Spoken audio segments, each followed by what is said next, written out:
Much for coming to the Renew Adelaide info session. We've got what's happening tonight. So essentially, I'm Andrew White from Renew Adelaide, Head of Property, and we have coming up after we have an accounting presentation from James and Max at Bentleys, and then we'll get into the Q&A with Sophie, Jana, Eloise, and James. Firstly, though, I'll speak to you a little bit about Renew Adelaide and exactly what we do. We're established in 2010 and it's based on a Newcastle model. So essentially, in Newcastle back in the early mid-2000s, they had significant vacancy rates and things like that on some of their main streets. And they came up with basically what we do today as a way to mitigate some of those vacancies and improve the overall precinct. We're here to help creative and startup enterprises with our model, it's without the added risk of commercial arrangements. So we do that with a rent-free license and a rent-free agreement. So that's how we operate. We do have the work that we do is with the support of our funders and sponsors. Primarily, the City of Adelaide is our funder, and then we have a sponsorship with with all our booze that we have here today, Lindsay Wine Estate and Pirate Life. We also have some other organisational partnerships. Bentleys, who are here today with James and Max, and we also have Cal Clark, who helps us with our paperwork. So all the legal paperwork that we set up with our licenses, Cal Clark does that free of charge for us, and Bentleys helps with that as well. So a little bit about the program. So a standard Renew license works on a 30-day rolling basis. And what this means is that someone's able to test their concept, test their idea without being locked into a full 5-year lease. We do that with a rent-free license. So what rent-free is to us is completely rent-free. No one's paying any rent. The landlord doesn't get any money. And the only, costs associated with the program is your consumables. So electricity, water, things like that. They're the only things that you'll be obligated to. The other part of it is that you're not locked into some lease after the fact. If it doesn't work, or it doesn't pan out the way you want it, or you want to you think the space that you're in perhaps doesn't exactly work for your needs, then you walk away and you're not locked in. So completely risk-free in that sense, and an opportunity to test your concept. The way it's structured is Renew Adelaide takes out a head license on a space, and then we work with the landlord. So we're in a direct license with the landlord, and then we sub-license it to our ventures. This is where we can be a bit of a person in the middle there, and we can help facilitate conversations and whatnot with the landlord. The other part of that is Renew Adelaide's got all necessary insurances in place, plate glass insurance and things like that, so you don't have to worry about plate glass. Although not public liability costs, which is normally associated with your business, you're still going to maintain. But essentially that's it. So the process of what we do is we secure a project or a space first. This is a perfect example. This is one of ours. And we do a public call out. So if you sign up to our property alerts, then you'll be getting emails every time we get a new space. From here, we open the space up for a property inspection, so you can come along, have a look, see if it suits your needs. And that's a good opportunity to ask a lot of questions and get even more familiar with the program. From there, that's a really good point of contact, because we get to really see where you're at in the life cycle of your business. So that's an important part. There's usually a couple of weeks after that to put together an application and submit your application. With that, it's basically what we're after is concept brief. It's not a big thing, but it's a bit of a concept, a budget for your launching your business, and a mood board and things like that, and how you might lay out the space that you're in. And that could be a retail shop, it could be a hospitality venture, office office environment like this, whatever, artistic activation. So we do a whole range of things. We assess the applications, hold interviews, so that's a good chance for us to sort of clear up some. If we've got some questions for you, you've got some further questions for us, and we can assess the candidates. We do a recommendation. Essentially, the landlord's always got the final tick of approval, so we will do the recommendations there. The successful applicant gets notified, and then we move to getting these licenses done up. That's with Car Clark, as I mentioned before, and they do everything for us, so it's all above board there. Then you do your fit out, and we do a project launch and have a party and a few drinks. That's good. I want to bring up James and Max from Bentleys, and they're going to run you through a little bit what they do and some things to consider for starting a business. Thank you, Andrew. Cheers, mate. I'm James, this is Max. You're saying that, son. Sorry. Oh. Thank you. Sorry, filming. Didn't realise this week.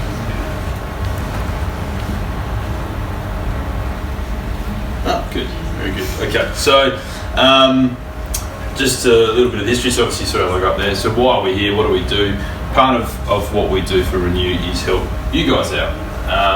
So when you started this venture, and why we partnered with Renew way back in the early days was to make sure that young businesses or new businesses in South Australia had the support to be able to grow and to thrive. That was the idea behind our partnership. So what we bring to that is the skill sets, and we'll take you through that to help you go through your ideas and get yourself up and running. The view obviously being, if we can get in early, maybe a little bit before the launch party would be our view. We're going to give you some bits and pieces to help you actually succeed and thrive. We've got some good success stories which we'll get to. But first, here we go, we're working, sorry it's just a little bit out. We'll help you get the basics right, mate. Yep, okay, step up. So, as you start the business, one of the concerns and issues that we have with the new ventures is that you started out as a passion project and you're trying out because you're interested.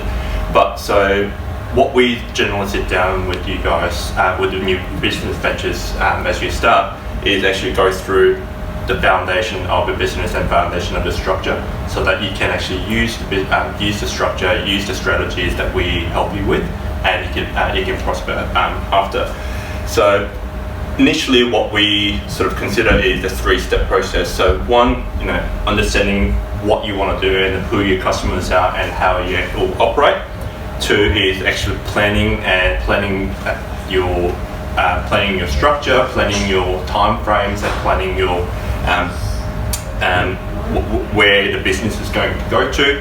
And lastly, it's actually implementing a system or reporting mechanism to understand that you are on the right track or where you can improve in the future time. So I'll be able to sort of go through in a little bit more detail once I have the next slide. Yeah. So basically, we help you actually understand. Most of you, like you said, experience have very creative ideas, maybe a little bit left field. So it's really important. Sometimes we help you break down exactly what it is that you're offering to your customers, and then how that's going to work into your business. In our experience, anyway. So what we do is we can actually build from the base. So when you come in your first meeting, bring you into and go through your concepts, and we want to just explain, I guess, why that's important. You want to go through that? The importance of the understanding and the structuring your business to the model is, one of the examples that we've got is we've had a few clients who didn't cost their products right or cost their businesses right, so they keep losing money, but they don't know why, because they think the margin's there, they think the price is right, but they haven't considered all the other elements of the business expenditure, which you might consider as some costs or things that you have to spend anyway. But we help you guys understand what are the variables and what are the things they need to include. And these things are foundational. So I've got a little foundational graph here. So what we sort of take a journey through is, what's your actual core cost? What's your additional cost for you to improve or to develop your business and future protect your business? That goes into a pricing strategy. Then we consider from your pricing and the cost, how are you actually traveling, and where do you want the business to get to? So we go through the break-even analysis and targets, and then we work out, okay, well, how much do you actually need, and when do you actually need the money? Because one of the working capital being one of the example, that you don't necessarily need the money or the capital you need upfront. So we go through the timing of when you actually need the money and how much you need the money and how you can fund them those costs. So I mean, simply put, most people won't think, you're so excited, it's a great idea, it's fantastic, I'm going to sell, I'm trying to get a more creative thing that we thought of, but there's some new fabulous little niche in the market you found. You run off and do your launch party, you're super happy, but you haven't thought about all the costs and that foundation elements, and they form if we look at success, and we define success for a Renew Adelaide business and for Renew Adelaide, is, are you going to sustain a commercial lease? Are you a sustainable business at the end? Now, it is a testing environment, of course, but are you going to sustain the business long term? And you can't sustain a business long term if you don't have your costing and your pricing structure right, because you will simply be out. You're either really popular because it's really cheap, which is lovely, but when you start paying rent, you can't afford the rent, right? Kind of simple things like that. So we will help you break that out. And I think key to me is the break-even analysis, right? So when you open up and you're testing to be viable, right? So how do you know you're viable under your own model? And some have an inherent understanding of this and some don't, and that's what we can help to clarify. And then working capital, how much dollars do I need and when do I need them, as Max said. The other important thing is the pricing strategy and cost strategy can actually be interchangeable. All right, bottom up, how much does it cost me, what should I sell it for? Or meet the market, which is, I guess, the best example is coffee. Everyone's prepared to pay $5 for a cup. If you're going to pay 8, why are you guys charging 8? Is it bigger? Is it better? Is it from a different whatever? Where is it from? Then you go use market down. Okay, so the market supports this price, and will our model sustain it? Are our costs going to sustain on that model? So yeah, cool. Structuring, Max, I'll click through because it's pretty cool. And you talk to it. Sorry, it's going to take too long.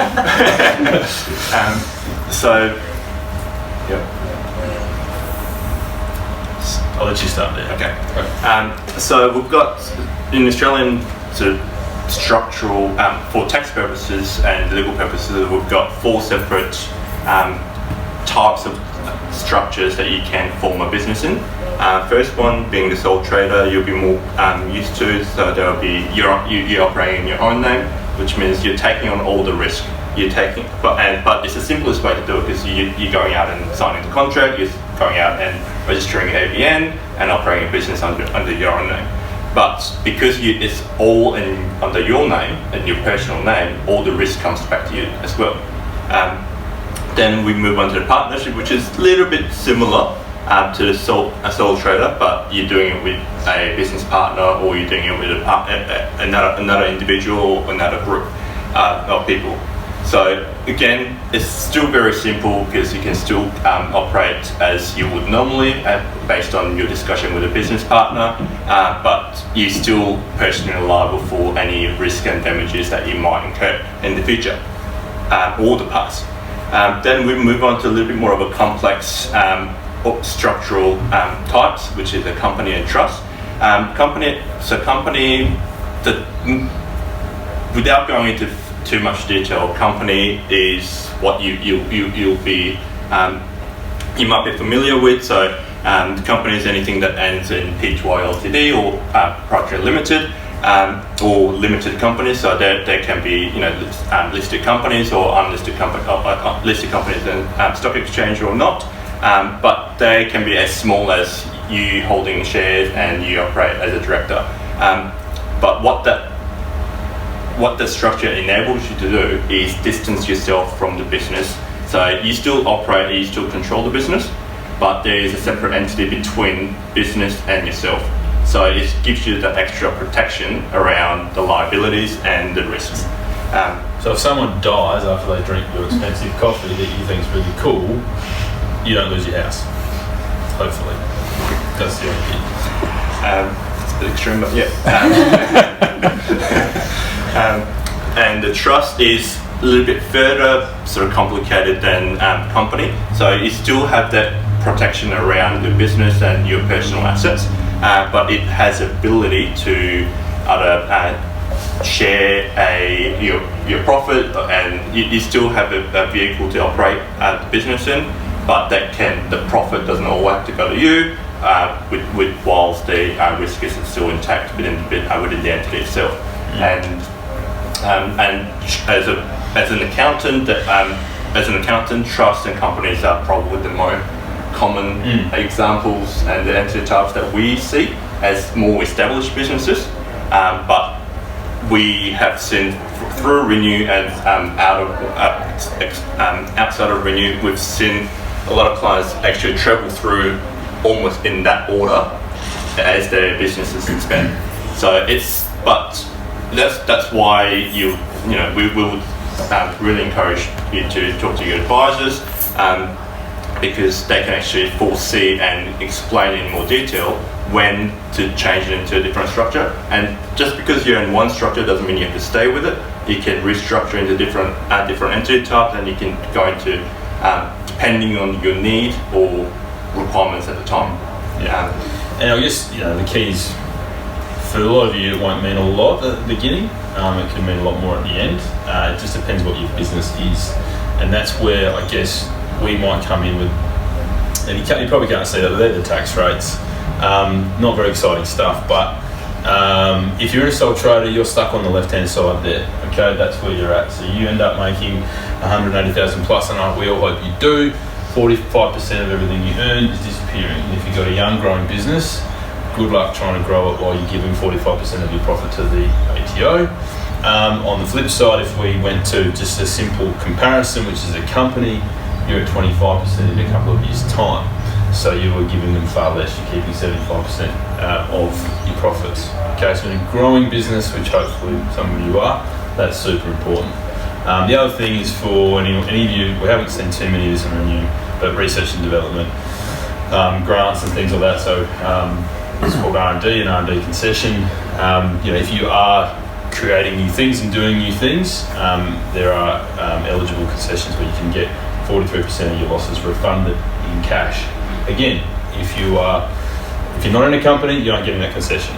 Okay, so it's important you set that up at the beginning. It can make a massive difference to the way a business might grow when it's got that cash coming through. Okay, lots to talk about, but best to pause the side later. So, hints, tips, and traps. Okay, where's that title? Doesn't matter. We got heaps of stories to tell you about. Actually, we've done this for how many years about it? Longer than I've been here. Before you came here. Yeah. Outlasted Timbo. But so no appropriate setup. Like, you just chime in, Max. But so we haven't thought. We've set up a business, had the launch party, awesome, great. Generally most people have got an ABN. Generally most people have tried to set up some sort of structure. A lot of people have stuffed it up and done all sorts of things I didn't know were possible, because you can do an awful lot of harm with a Google search. You can find out. Not registered for super, not registered for PYG, which is how you pay people. Haven't registered for GST, so off you are spending all this money setting up a new business, and the government's happy to give you 10% of the money back, but you're not registered for GST, you're not getting it back. Yes, you have to charge GST, but that's, from my point of view, it's a no-brainer to get registered. I mentioned R&D, and we mentioned the structure, and just recently, and COVID has been sort of a very dramatic example of this, but there's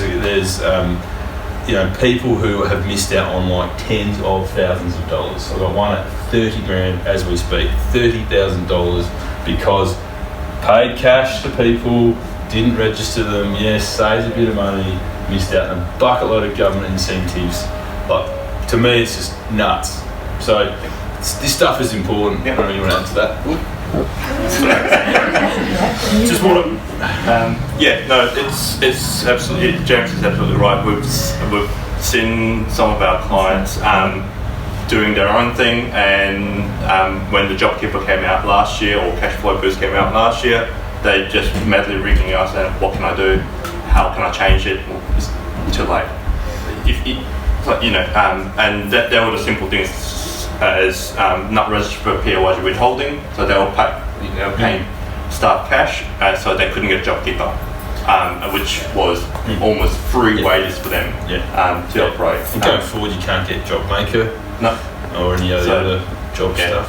The timing was really critical for the COVID, the support. So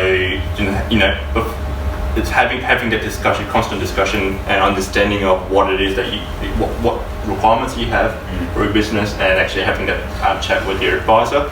Really recommended. And then also, like, they didn't. I mean, the other one for COVID was no reporting system, so they didn't even know whether they were down 30% or up 30%. They didn't know. Like, money was coming last week, it's not coming this week, but there was obviously lots of testing. That's a really obvious one. And then the other obvious one is there's no means of doing any of this stuff. So paying wages, it all requires software now. It's actually basically mandated. So you need software, you need it set up, and then that automatically pays to super your PAYG, it monitors your GST. All right, and it lets you guys know where you're going. Incorrect costing pricing we mentioned before, but again, so critical. I can't tell you how many times, like the other day, again, we went to see one of the Renew guys, and we basically just said, raise your prices 30% right now, and you tell me if anyone blinks. And that's exactly what they did, and guess what? No one blinked. Straight to the bottom line, far more sustainable business. So again, it's just no-brainer stuff, and it really helps to talk through with, I guess people like us who see and breathe this all the time, to tell you where you can go and where you can push it and what it means. And then we talked about costing. Again, if it costs you, I guess the biggest one there is that you, new business owners, don't appreciate or add any costs to your time. You don't, if you worked hard all week and did 40 hours and made $200, you come back and tell me you made $200. I'll say you lost about 600, because if you were to replace yourself in that business, you got to pay somebody minimum wage, you've just gone backwards. See what I mean?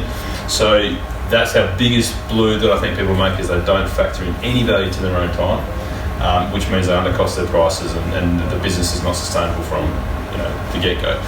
Strategic business planning, we mentioned that before, so using business model canvas, who am I selling to, why do they like my products, how much are they prepared to pay, where am I sourcing my products from, what terms are they going to provide me? Like things that seem really unsexy at the time, but if you're a coffee shop and you're getting paid every single day, right then and there, and you don't have to pay anybody else for 30 days, you're just going to build up cash from day one, right? You don't need a bank loan. You're going to build up cash from day one because everybody else is giving you the credit. So you'll say, well, what the hell does that mean? Well, it means that basically your business is self-funding from day one. Okay, you shouldn't need to borrow. So terms, who offers better terms, who has the best product, how are these going to affect your business and your model? These are really important decisions to make. They require thought. So that's a big one. I don't know if you've got any other ones that you've thought of or seen. No, the terms have been really interesting by just negotiating from 30 to 45 days.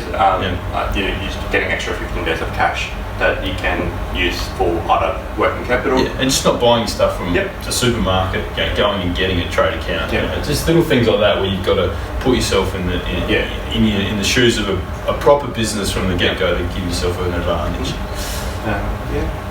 And the only last one there, again, we mentioned this before, really important, being conscious of the commercial requirements of the business. All right, so you're going to move into this building, I should say, will have a rental cost, it will have other stuff you need to do, maintenance, putting that in your costing from the get-go.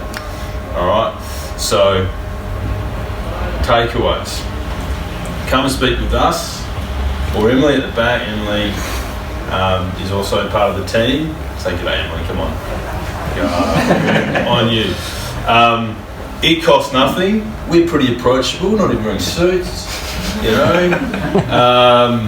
We can talk your language. You can just, and literally, if you come and meet with us, the first thing that you do is you just sit around and we just talk crap for an hour. We put all your stuff on a whiteboard, right? That's all we do. What are you doing? What are you thinking? How are you going? What are your goals? What are you doing? That's all we do. Right, it's not that scary. Okay, cost you nothing is part of the deal. Okay, hopefully make you a lot of money in the future. We've got some good success stories.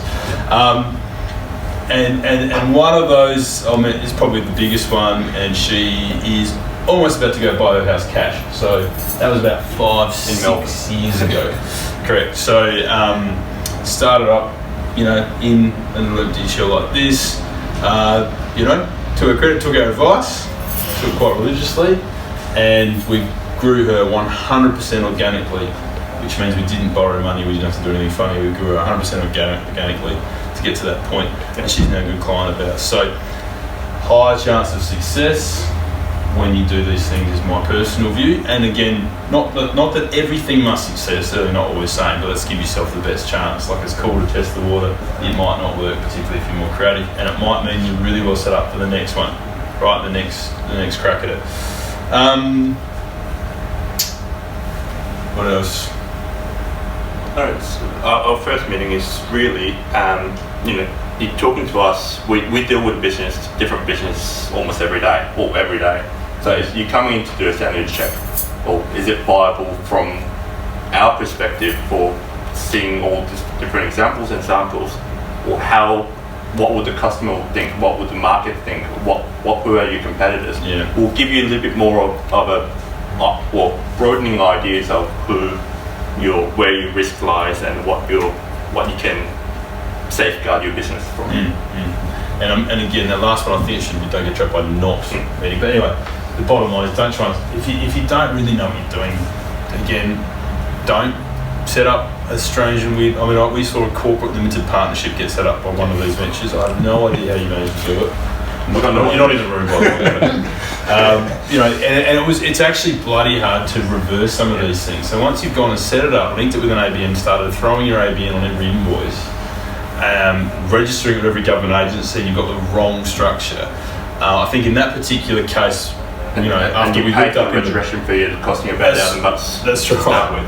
That's right. After we looked it up, you know, that particular partnership, rather than being from a tax point of view, you guys all individually have the $20,000 tax-free threshold. So the two partners have got together. Technically, they should be able to earn $40,000 before they pay a dime of tax. Corporate limited partnership they've managed to set up, 30 cents in the dollar from day one. Right? So you see, like, it's an innocent mistake that it's hard to unwind and has an actual cost when it comes down to it. And it is a little bit difficult to say to the ATO, sorry, I stuffed up, I should have done another partnership. We haven't seen them reverse one of those decisions yet. So again, they all kind of sound boring, but they've got real costs associated with them. All right. That's it. So if you've got any questions, come and see us. Maybe ask in the panel session. And yeah, love to help you guys. Cool.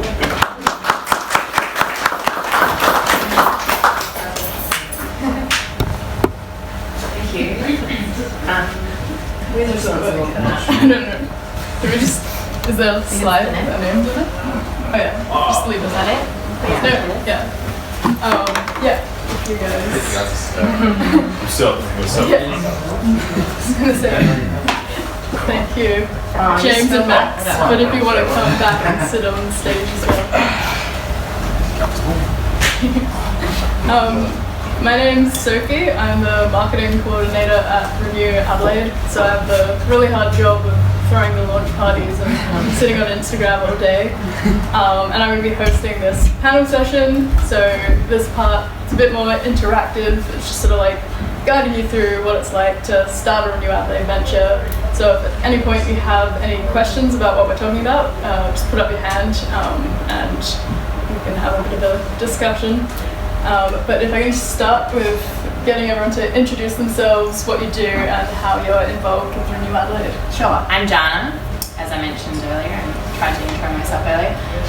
So I'm the project manager at Renew. I'm probably the first person that you guys would speak to, and the hand holder the whole way throughout the process as well. And any questions that you have for Renew related is through to me.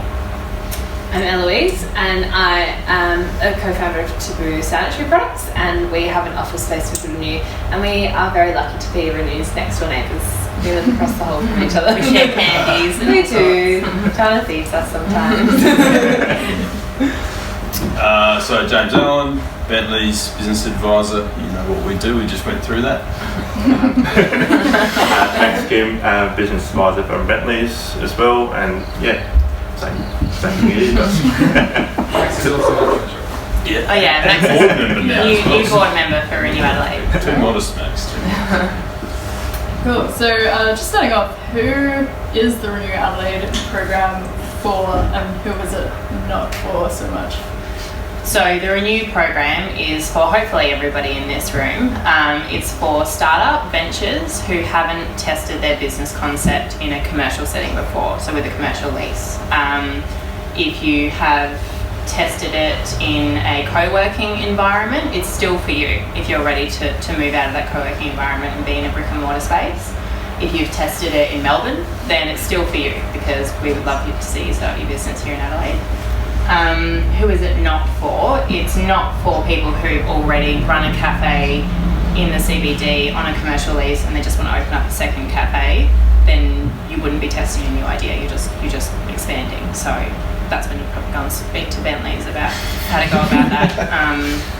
That's who it's not for. It's also probably not for people who aren't ready to just start their business or venture in a brick and mortar space. If you're still wanting to continue your online business, we are brick and mortar. That is what we do. So people who aren't at that stage yet can certainly still chat to us, but you're not ready to apply probably at that point. Yeah, which leads me to the next question. Sort of, how established should your concept be before you sort of consider starting a new venture or having your own space? It's really a good question for everyone. Yeah. So from a Renew perspective, I want to be talking to you guys from whenever you kind of have your ideas. It doesn't necessarily mean that you have to be ready to take a space tomorrow, because I also may not have a space that's right for you.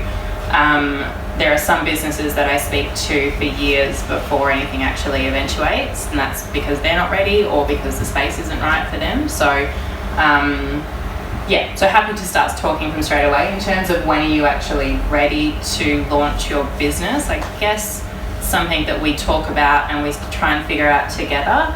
But you guys will probably have a better idea of when, and also you would know for yourself. But we were actually quite established before we needed a space. So for the business, TABOO Sanitary Products is a brand of sanitary products, and we sell our product in retail, we sell it online, and we've also got a team of volunteers. So there's 10 volunteers, and it got to a point where going to a cafe to talk about meetings for 3 hours just wasn't appropriate anymore, and Zoom meetings were just like tiresome, and it got to a point where we really wanted a space to pack all our online orders and run that side of business in a space, but also somewhere that our volunteers felt there was a convenient area where we could have meetings and relax and have computers and internet and a couch to chill out on when we needed, and also nice desk space to pack our orders and somewhere to bring future clients in.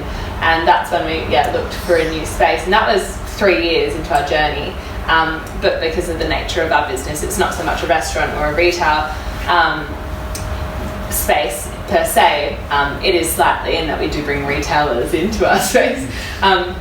But it just got to a point where we had grown and we thought, we need somewhere for our people. And we found a great little office space, like I said, across the hall. And I guess we've got a lot more like cafes and other more foot traffic heavy venues as well. But that was perfect for us because it was right in the centre of the city. All of our volunteers are studying in town, and it's just that's why we kind of ventured towards Renew then. Yeah. And you'd come from a plumbing warehouse, is where you were packing, which I guess is in sync with sanitary. Yeah, we were packing next to toilets. But it was a bit haunted in the middle of nowhere. So. Right. I guess from our point of view and the Renew perspective, we'd probably want you to have your space and know where you're going, what you're doing, only because that can affect who your clients are, where you're located, and traffic things and all sorts of stuff like that, depending on your business. Preferably, we'd like you to have worked through your plan and had a good think about I mean, often, as we sort of said about this tips and traps, is people have not even considered what they need to spend at all. I mean, to put in a front desk or to put chairs and tables if it was a restaurant, they haven't even gone that far yet. They've just had the kind of conceptual idea and got through the creative criteria, I guess, and got space. But what we would like you to do is go, actually, well, if this goes ahead, what do I need? Do I need a cash register? I need an accounting system? I need 2 or 3 staff? What is it I actually need? And if you've had that conversation, then it's going to be really a much more productive first meeting. And also, I just think it's really good practice to start to think that through, because you need to start to look at tweaking your model if some of these things are becoming barriers to what you're doing. Yeah. So and that's where what is it that we call the checklist thing? If you Google the business.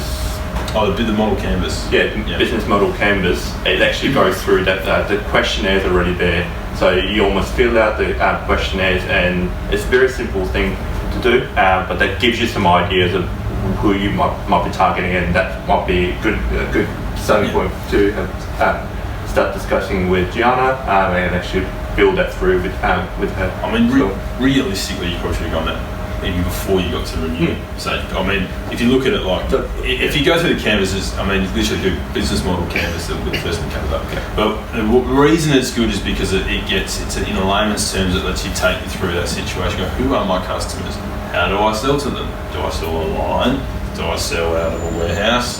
Are they going to be happy buying things out of a warehouse? Do I get them delivered? Do they come to me? Because all this stuff starts to set up, well, where do you want that space, right? Maybe it isn't right for you, but you just took it because it came up. But if you thought about where your customers are, you might have that particular property might be in the wrong location. So then you are going to fail before you've started if you've got that picture right. So again, it's a good thing to do at the beginning. It just takes you through all those sorts of things and makes you think about it. It's important to note as well that some of you may also be a more creative venture that isn't setting out to make money necessarily. It might be an art exhibition or something like that, where your goal is more to show what your work is as opposed to necessarily making money.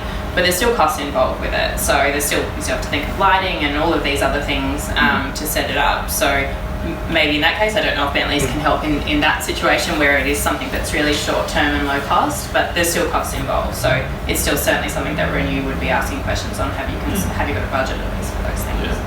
No, we do work with a lot of artists as well, like Hidden, actually. Yeah. We got rockers. Who else we got? Rockers? Yeah, we got like rock and roll. Fashionistas. Who else we got? We got just fashion label. Fashion label coming on. 2-3 fashion labels. Yeah. And some, that kind of stuff. Art? It's got a name, John. It's got a name. I remember visual artists. We've got physical. We've got metalwork artists and sculpture. You see what the accountants say. It's got the art banner. But the interesting thing is, where we work. We work with another collective called Mill, which is also a Renew project. And that's all creatives and probably I'd say heavier creatives than the general Renew populace, but they all have to have a business model. They all are surviving off their art, so I think it is still important. And while it could be a showing, they've got to fund it, they've got to sell some art to probably make it work and all that sort of thing. So Cool. So obviously having a free space is really great, but what other benefits are there to being on the Renew Adelaide program versus if you just sort of rented a space on your own?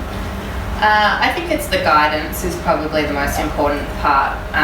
Some people need more guidance than others, and we can kind of tailor that support to suit what it is that you guys are after. So whether it be that you're wanting to set up a restaurant and you kind of don't know really where to begin from a compliance perspective, that's my role. So I kind of walk you through that, and I deal with council and whoever it is that needs to be dealt with on that. It's a heritage property that you're going for and you didn't know you were going to go for a heritage property, I guide you through all of that.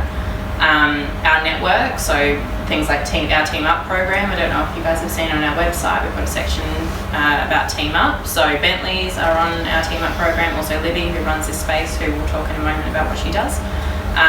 So different partnerships that we've got that we can kind of direct you to, resources, grants, also media exposure. We've got a lot of friends out there, a lot of people watching what it is that we're doing and what it is that you guys are doing who are really interested. So yeah, the exposure, the party, the fun partner. Bentleys have been to a few of our parties as well. So yeah, they're kind of the main ones. Yeah, so you did mention the team up program just then. Yes. How convenient that I mentioned it. Yeah, so could you What is it? expand on that a bit? Yeah. So Team Up is essentially a partnership with different local businesses in Adelaide that support us, and then in turn we sort of endorse them and their services. So you already know what it is that Bentleys do, and you can contact them via our website, via the Team Up. Also Libby, who runs the space, who will pop her head up from her chair, maybe just there she is. So Libby runs this space. This is currently under the Renew Adelaide program, Expressions Media, and also House of Spaghetti upstairs, and has been for some time now. So they're really lucky to have had this space for quite some time. So yeah, Libby can maybe talk a bit about what she does here and what she offers via the Team Up program. You're all going to have to swing your necks unless you want to come up here. Yeah. Thank you. No worries. Hi.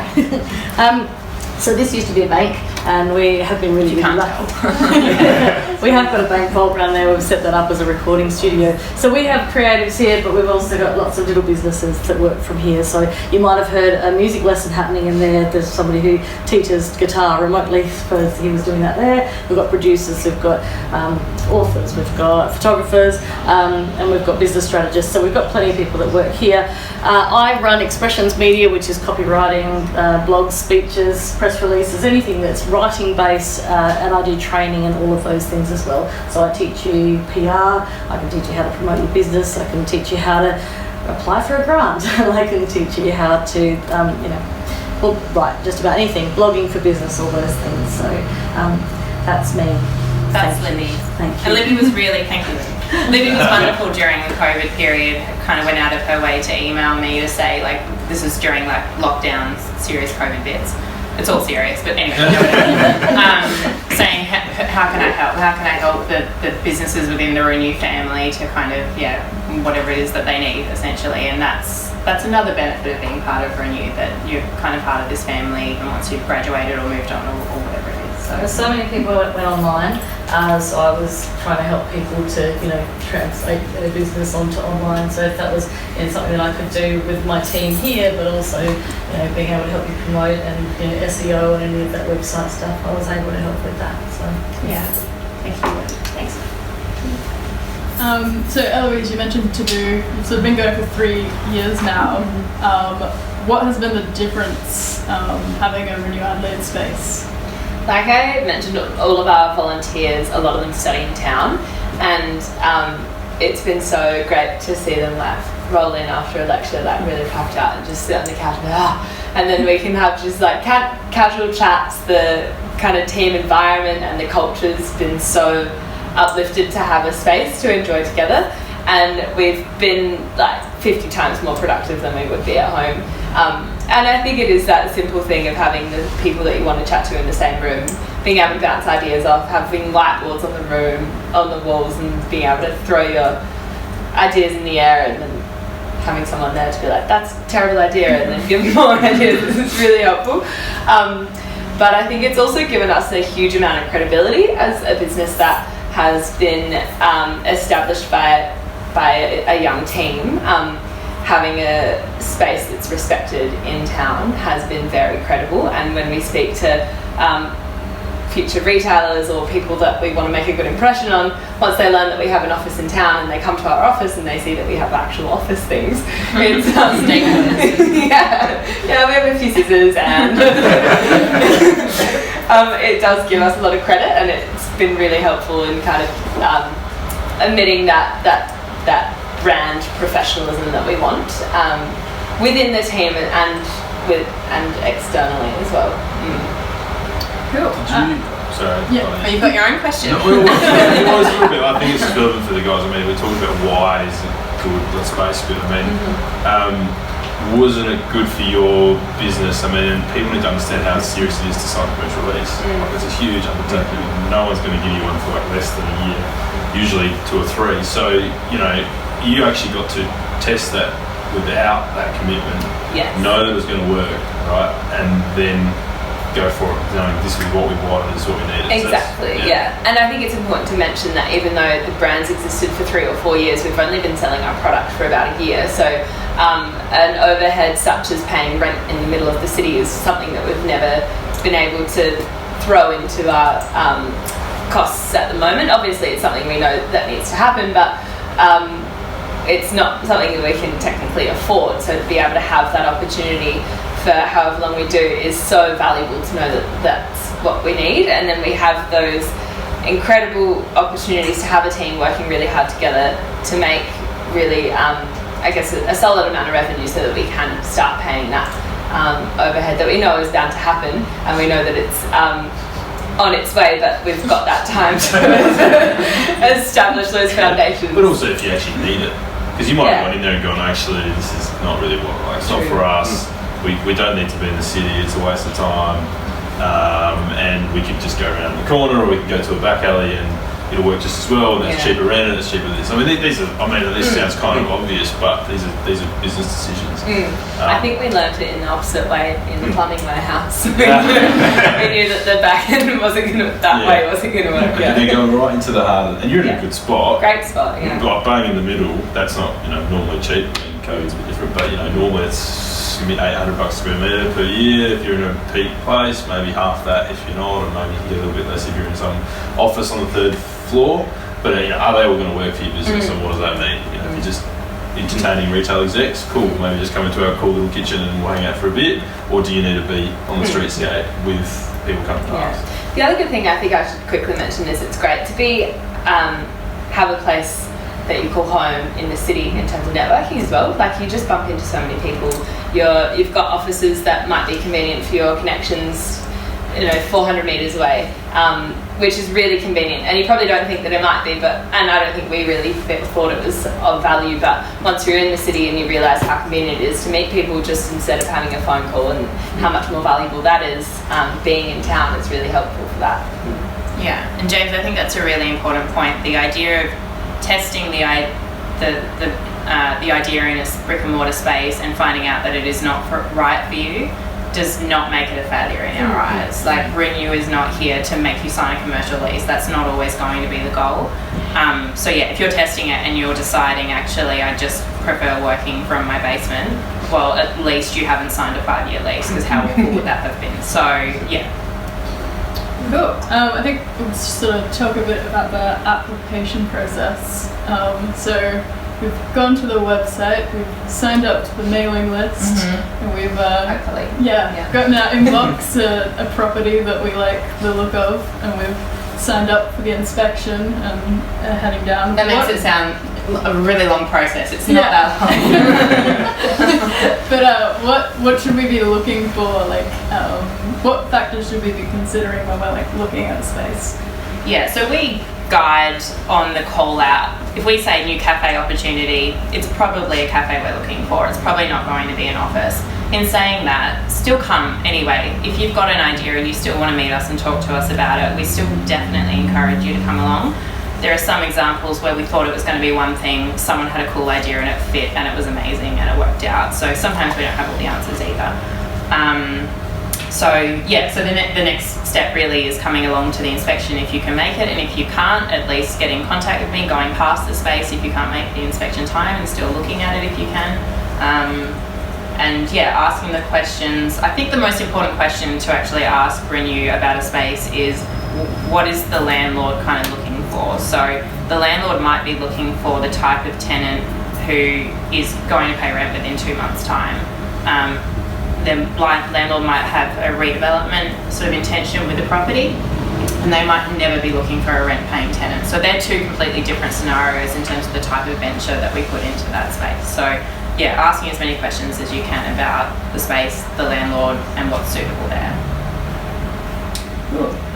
So sort of the space is free, obviously, but what are some of the other costs that you need to consider, and where should, if you've got sort of like a limited budget, where should you sort of like focus your spending on? In terms of the Renew Adelaide program specific, yes, it is rent-free. That's not a joke. It's really rent-free. Normally in a commercial lease you would also pay outgoings, so council rates and that sort of thing. Again, none of that. So you're not paying outgoings. The only thing you are paying is consumables. So you're paying still for your electricity and your water and your gas if you've got it, your own internet, cleaning costs. If you're in a shopping centre like a Region Arcade, for example, you might be contributing towards security costs. All of that you'll know before you're signing any documents. Essentially, if you can think of it as the landlord is still paying, if it's vacant, there's nobody in here, the landlord's still paying for council rates and still paying for those things. So it's cost neutral to them, which is what makes it so beneficial to them. If you're moving in and you're now generating electricity costs, it's not going to fall on them. That will be for you. Always, please considering your make good costs. So make good is essentially if and when you do move out of the property, whether it's while on the Renew program or you've signed a 15-year lease and you've moved out in 15 years' time, you're still going to have make good requirements at the end. So thinking about if you've painted the walls pink, you've got to paint them. Oh yeah, clear example. Then you will have to paint them white at some stage if and when you leave. Yeah, and again, we would run through what those make good requirements are because it's going to be different for everybody. But yeah, always sort of having contingency money and then having that, thinking about what may come in the future as well. So that's from a Renew perspective. Yeah, I guess we covered ours a few times. I think all I'd suggest is you obviously work through your model. There'll be things that come out from that, but we'd always recommend super light touch. Don't go heavy. We do have a set of resources that we've built that any of you are more than welcome to email us and we'll flick through. It's just they might not make any sense, so it might be good to come in, but they're little costing worksheets, target profit calculators and things. You can start mucking around with them and plugging things in and seeing what it spits out. So they're good processes to go through, but yeah, I'd just say try and keep your costs super light touch. I mean, again, another one we've had a couple of times is people come in and they're buying $100,000 thing that does something that they want to sell, and it's just you're testing a business model, right? You're seeing if it works. You may be, as you say, making good and getting out of this place in 2 months, 3 months, 6 months. So you want to use as what we call the light startup model, which is the least amount of cost that you can to see if it works, to understand how it's going to go and grow, and then you can start investing in what's critical if you know it's going to work. And as James and Gianna mentioned, or as James mentioned, our costing model is a quick spreadsheet, and basically what we ask you to do to be able to do it is list out any costs that you might think of to operate the business. So similar to what Gianna said, any your consumptions, put it all down. Put it all down. What your annual costs are, what your monthly costs are, and then we work backwards. And so because we've been dealing with Renew for quite some time, we understand what you go through with the Renew process in terms of your cost commitment and your make good clause and all. So we will actually talk you through. Okay, well, maybe cut down on those costs because you might have to make good at the end.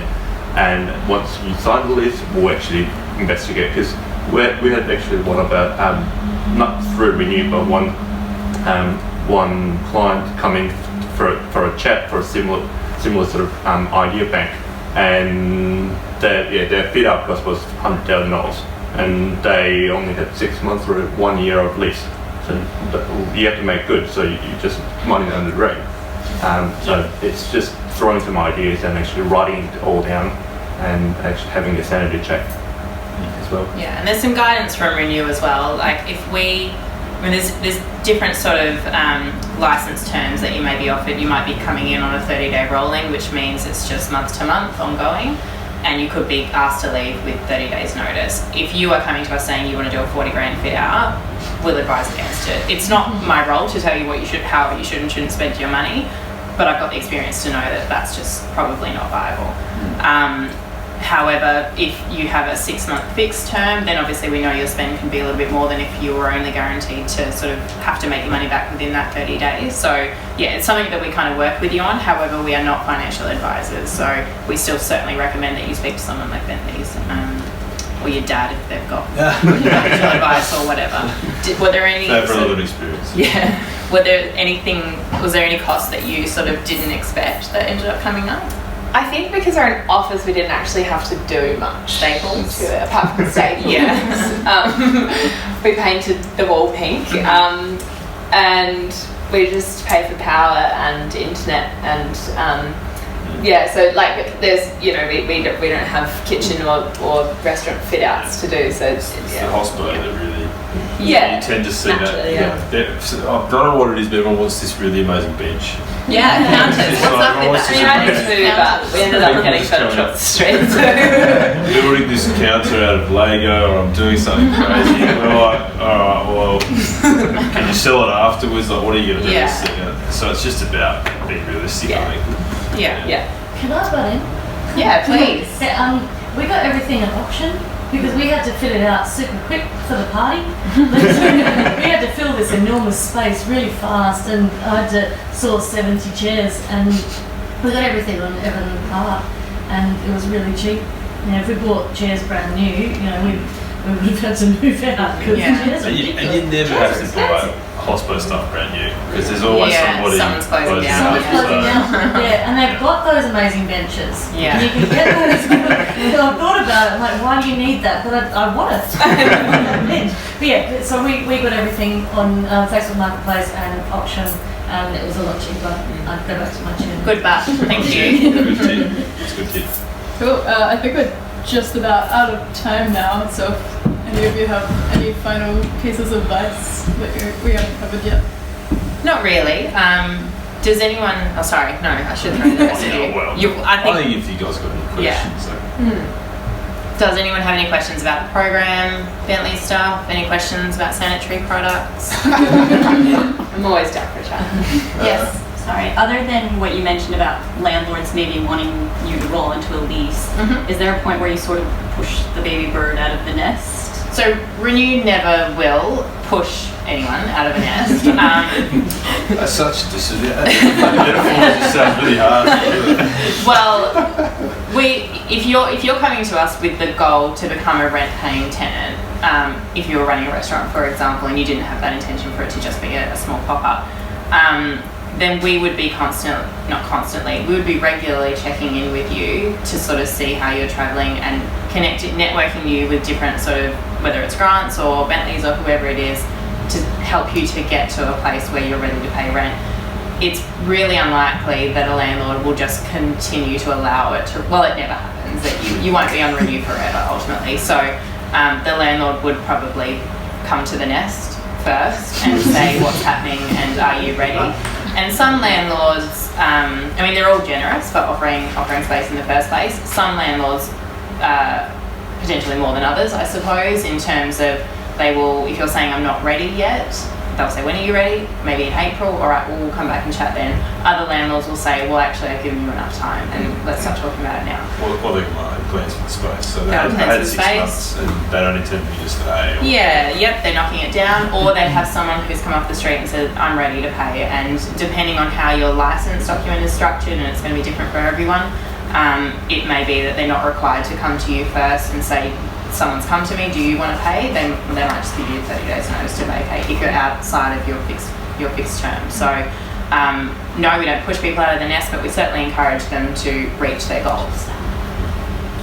Do you have data on what the average time is that people spend? So it's 6 to 8 months. Is that still the 8 months? 8 months. Which is, so that's with people, I guess, across the board, whether they're on the fixed term or the 30-day rolling. So that's pretty substantial, I think. Anyway, so it's really, I don't know that we've ever had someone kicked out within that initial 30 days, but it can happen, and you have to realise that in terms of your budgets, that from day one you need to be able to make back whatever you have just spent within that first 30 days, because it could happen. So, yeah. Like, in regards to licensing a space, is there limitations into like what one space can be? Like for example, could it be a like retail and manufacturing? So it all comes down to planning with council, which is something that I work with you on. That's about what precinct of the city that you're in. If you're on this street versus literally the street behind us, the rules are going to be different, residential to capital city zone. So yeah, I tend to kind of do that research in advance, and so I might already have the answer for you at inspection time. Otherwise, if you come to me with an idea that I never expected, I don't even know where it sits in terms of is it manufacturing or not, then something we work together on. You can always, I recommend that you always have that conversation with council in the lead up anyway, because it's good to just kind of get an idea as to what council thinks you are and what box council thinks you fit in. However, they fund us and they're really great for funding us, but council planning specifically, they do just have these little boxes to fit you into, and always still come to us and I can see if there's maybe another box that we could put you in that could allow you to be in a certain precinct. So no is not always a no, is kind of the short answer. Is there any consideration for working outside the CBD, or the fact that you're involved with the City of Adelaide? It's based on who's funding us, essentially. So City of Adelaide fund us, so we work in the City of Adelaide within the terraces. We have worked in Port Adelaide before. We were being funded by state government to work in Port Adelaide. If you know anyone, we'd love to be funded elsewhere. Of course, we're happy to work anywhere where there is money for us to do what we do. You've got a premises that does require a fair bit of work. How often do you find, I know this is how the business doing, but how friendly are the landlords to say, okay, if you are going to spend $100,000 and I know you're investing in it, it's 8 months free rent, is that a common thing, or is it pretty much smaller? You should always assume that the landlord's not going to be putting in any money on the Renew Adelaide program, because in place of those sorts of incentives of helping you with a fit out or whatever, they're giving us the rent-free space. No, I mean, if I'm putting the money into it, but then wanting to know I've got a long-term lease after that 6 or 8 months. Oh, okay. At the same time, generally. Yep. So if you are putting in a substantial amount, like $100,000, that is very substantial.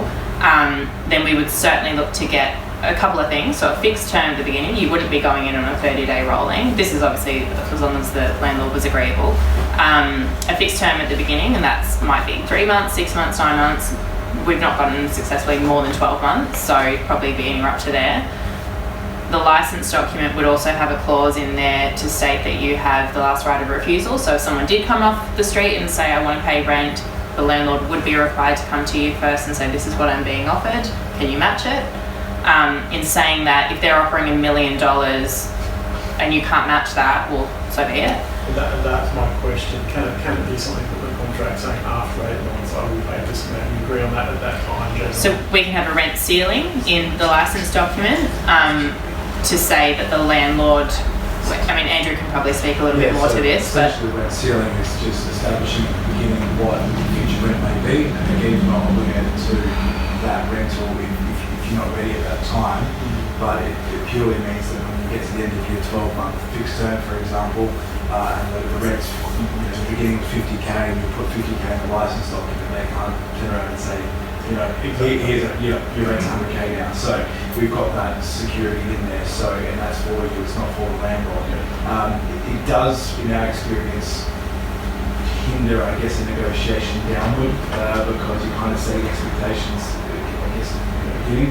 But certainly you know what your risk going to be on the top end before you get there, and they can't increase it over that. I would also say 2 more things on that. If thinking about this $100,000 fit out, how much of it actually benefits the owner? Because if it's not a benefit to the owner, is it something that increases the value of the property or it will stay there in the space, the owner might not see that as a value. They'll still see it as skin in the game and as show that you're serious, but they might not see it as a value that then can translate to a longer fixed term or a more negotiable rent.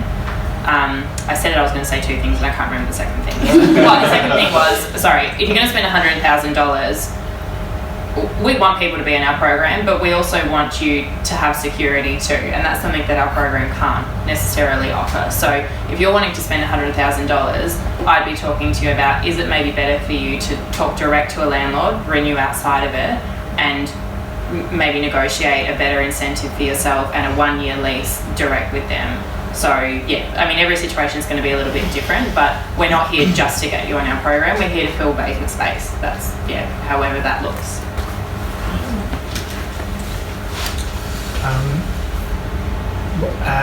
How does the assessment process work, and how does financial viability come into that? Is that the number one consideration, or?